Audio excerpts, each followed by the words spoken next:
Hello, this is Jazzy Lady. I just wanted to drop a quick video about the interaction between uh, Devin Haney and Shakur Stevenson a little earlier. I think this was either today or yesterday, maybe on the 4th. I have to double check the date, exact date, but it wasn't within the last 24 hours, I believe. Apparently, they were going on back and forth on Twitter about the fighting, okay, setting up a fight between themselves. And I have to say, I think that Devin kind of got the best of Shakur on this one. And here's why. Shakur had stated that, yes, I did receive an offer, but it was too low. It was only 25%. I feel like, come on, I'm not going to take only 25%. I feel I should get more. Well, Devin comes back and actually says, that 25% is more than you made in your last three fights combined. Oh, well, I guess that shuts it all. What? So if this is true, if what Devin is saying is true, that the 25% that offer that was, sent, to Shakur is more than Shakur's combined income in his last three fights, okay, that kind of changes it. Okay. If you can make what you made in three fights in one fight, I don't know. You might want to think about that, Shakur. And when Shakur kind of replied back, yeah, whatever, I'm not taking that. Basically, Devin said, well, Bob's the one that told me that, or like he's the one that, came up with that. Like Bob knows what I sent you. He's the one that he's aware of what's going on. He knows what you made. I don't, he's almost the way I got is that Devin is somehow having contact with Bob Arum and Shakur's not even involved because he keeps tweeting that he's implying that Bob is aware of what's going on. And it's almost as if Shakur is out of the loop because why is he saying Bob knows or Bob told me this? Okay. So apparently Bob and Shakur are not communicating. And just like any relationship in life, if you don't communicate, there's going to be problems. So apparently Shakur needs to make sure he's having clear communication with Bob Arum. Okay, clear communication. I think he's a little confused about what's going on with Bob and Devin. I don't know if Bob is keeping him out of the loop, but again, he needs to make sure before he tweets something out on social media that thousands, potentially millions of people can see it, you need to make sure you get all your facts straight. When you put something out there in the universe like that, when you put out a comment on social media and people are going to be looking at it and fact checking, you need to make sure you have your stuff straight. And I don't know if Shakur knows what he's doing. I think what Shakur honestly is doing, and listen, I like them both. So I don't really have a favorite here. That's the thing. I like both of them. I really do. So I'm trying to be as fair as I can. What I will say is I think, but one last thing, Devin said towards the end of their back and forth, signed the contract and he put it in quotes. And I think he was trying to be funny.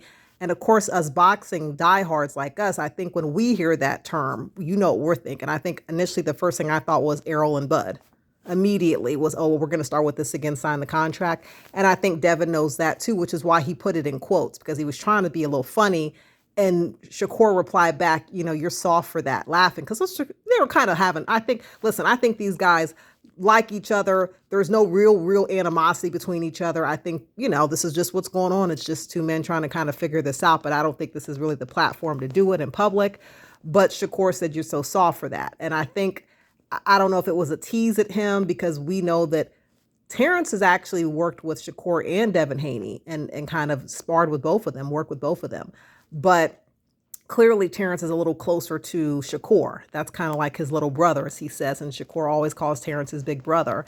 So they definitely seem to have a brotherly relationship. And I think that what I think is Shakur is he's trying to kind of be like Terence. I think he sort of feels he's at a point where he can kind of he feels he's worth more. And you can never tell a person what they think they're worth. You can't decide someone's worth. Only they can decide that. What I will say is this. The reason Terence could ask for what he wanted to ask for is because he had accomplished more. Terence, of course, is also a decade older than Shakur, so he's had more time. And 10 years from now, Shakur will be able to ask for a lot more because he'll maybe be at Terence's level or surpass Terence. What I'm saying is Terence was undisputed in a weight class. He's, been lineal champion in a different way. He's done more. So when Terence was asking for more, it's kind of understandable when it was sort of going back and forth with Errol, okay? But I think in Shakur's mind, because he's been seeing what's going on with Terence and Errol, and he's been witness to it like we all have, I think maybe he's trying to do what Bud was doing with Errol, which again is fine, but you kind of have to know how you kind of have to make sure if you're trying to imitate someone or emulate them, you also have to make sure you're kind of at the level that they were. He's not at the level Terrence is yet. Now, listen, when he's 35 years old, he may be at that level, and he may be at that level in the next 2 years, 3 years. He's just not there right now. Okay. So just wanted to put that out there. I think that he's kind of trying to be like Bud, but I'm like, Shakur, you're not quite there yet. So I think you might want to rethink again, if this is true, if you're going to make more than 3 fights combined in one fight with Devin Haney, you need to rethink that. Don't be stubborn, be smart. Okay, don't just try to win just to win. Don't just try to have the last word just to be saying something. Think about this. If there's a chance to beat Devin Haney and get his belts and make more than 3 fights total in one fight with him, and Bob Arum seems to be aware of this already, what the negotiation offer is, you need to think about that. And listen, if you beat Devin Haney, then you can be, quote, the one that can sort of call the shot, so to speak, or the big guy, the big guy on campus, the head honcho, because then you can say, okay, now I have the belt and I can kind of call the shots. But again, Devin has accomplished something that Terence Crawford has that you have not. Devin is undisputed. Terence was undisputed. You have never been undisputed. That's the difference. Okay. You have not moved up weight classes like Terence has either. Okay. And Devin has. So you got to kind of like think about this here. All right. But again, like I said, I like both the guys. I'm not trying to take sides here. I really can't pick. I just think they're both really talented. So kind of for me as a boxing fan, it's just kind of fun to watch them go back and forth. I do think we're actually going to get a fight within the next 2 years from them. Not this year. They're not fighting this year. That's not going to happen. I don't see that happening. Maybe in the fall of 2024, they'll fight. But let's just kind of sit back and let it play out and just sort of enjoy the show for what it is. But I just wanted to drop a quick video on this, and I'll be back soon.